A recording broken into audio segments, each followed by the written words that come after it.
The US state of Florida has seen its largest evacuation in at least a decade as Hurricane Milton makes landfall. The storm surge was originally expected to be 15 feet, and this gives you an idea of what that actually looks like.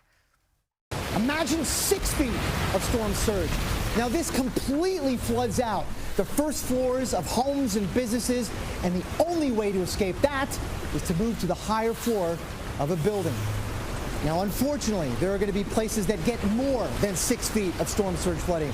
Imagine this, 9 feet and even beyond of flooding, of inundation. This is practically not survivable. Let's go to Tampa, Florida now, where we are joined by Tampa City Council member Bill Carlson. Bill, thank you so much for joining us.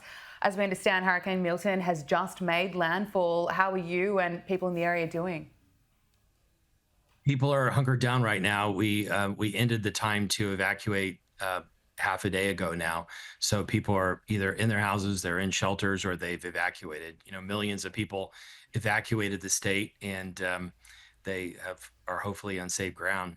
It's a scary time for the people of Florida. Absolutely. Have you ever experienced anything like this before? I think the closest thing that anybody in Florida has experienced to this is Hurricane Andrew back in 1992, and I was not there, but a friend of mine was he and his wife hid in the bathroom at their house while their roof and the whole house was torn apart. But 2 weeks ago, Tampa and the west coast of Florida experienced a 100-year unique storm, floods like the ones you just saw there that we haven't seen since 1921.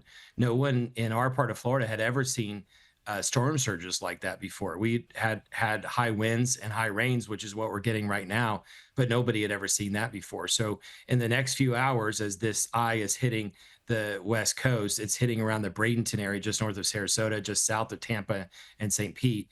As it's hitting, the people of Sarasota and Bradenton and south are going to be having storm surge like that.